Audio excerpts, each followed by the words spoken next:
How does Pemberton find out that a Sasquatch saved the park?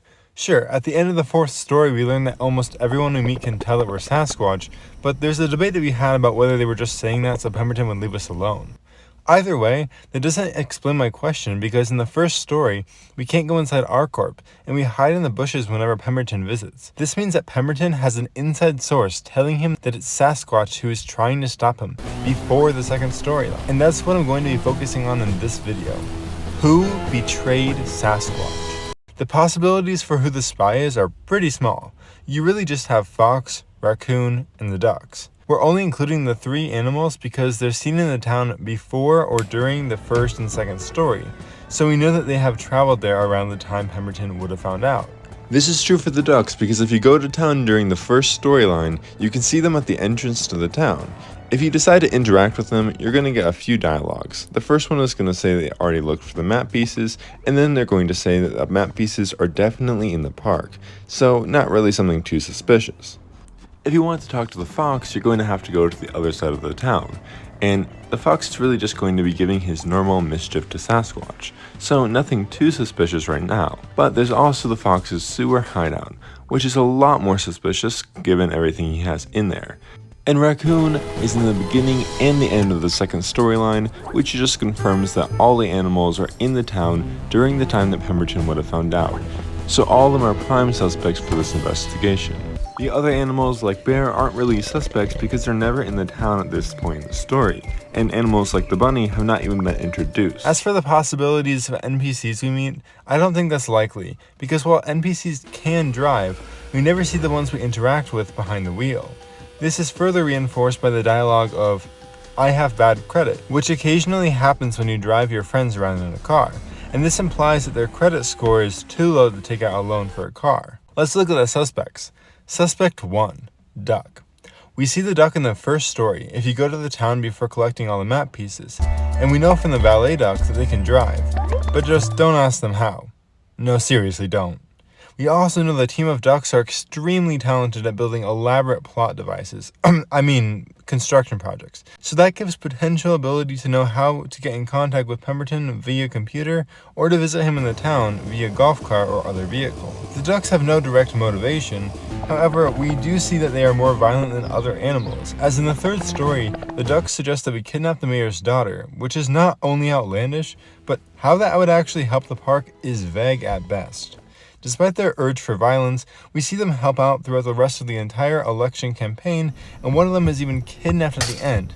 This doesn't really disprove their involvement, as they could have been betrayed by Pemberton. Let's move on to Suspect 2, Raccoon. We see Raccoon help out through every storyline. We know he visits the town on a regular basis because this is what allows us to know that Pemberton has legal plans, and that we need to stop Pemberton from using them. We know Raccoon is wealthy because he can constantly pay off the rangers and rent wheelbarrows that we pass out. The currency we use is also called Raccoonx, indicated in the bank statement when we get a credit card. This would imply that the raccoon was at some point an elite, capable of making powerful decisions. If the raccoon can convince, if not manipulate people into using his currency, I would not be surprised if he was able to double-cross Sasquatch and work for Pemberton in order to make some more money. ArcCorp is the biggest piece of evidence we have that at some point Raccoon has been involved with people like Pemberton. Although we don't really know for sure that ArcCorp stands for Raccoon Corporation. It is still compelling that every employee uses Raccoon-sanctioned computers, as all the computers say Raccoon Enterprises when restarting. The biggest source of motivation for Raccoon would be money and power, as he may have lost it at some point.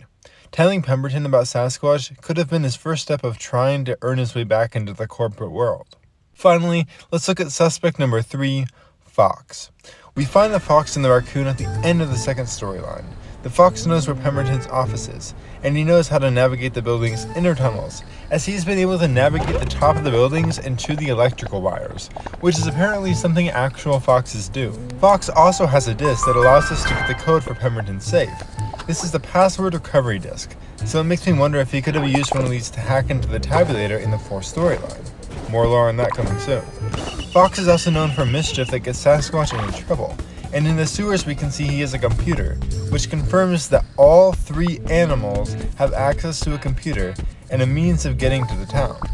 While Fox is clearly on Sasquatch's side by helping him rescue the animal friends in the fourth story, it is also obvious that Fox is the most morally ambiguous character in the game.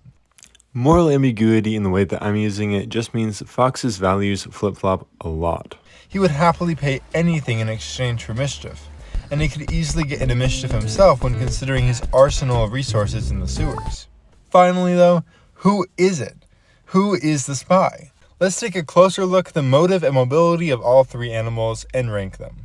The duck has a high range of mobility, but this does not extend to R-Corp, as they are easily spotted and they cannot fly to the top of the buildings. As from how they look and act, I believe these are pekin ducks, or white pekins, which are flightless.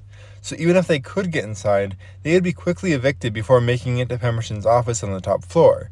But you may be saying, they have a computer. Will they not be able to email Pemberton? And while electronic mail was invented in 1971, the game shows us that we are limited in how we can use our computers. And R-Corp has a mailroom, so it could simply be that R-Corp isn't using emails. All that combined makes the chances of the ducks betraying Sasquatch very low. What about Fox? Fox is a pretty morally ambiguous character, which means his motivation could simply be to see where it goes and for fun. And he is never a major player in the storyline, so it's possible to have made a deal on the other side and never be suspected. He's definitely more suspicious. So far, I'm ranking Fox, then Duck. What about Raccoon? As established, we know he's able to make it to the town. He is pretty sneaky as he hides in multiple cutscenes, and he's able to move pretty quickly. According to a Google search, raccoons can run up to 15 miles per hour, so it's definitely unlikely that he would go unnoticed by R-Corp, but he could run into the elevator and try and get to the top floor. The problem would come that even if he managed to get to the top floor, raccoons would be locked by the door and the receptionist outside of Pemberton's office would definitely kick him out.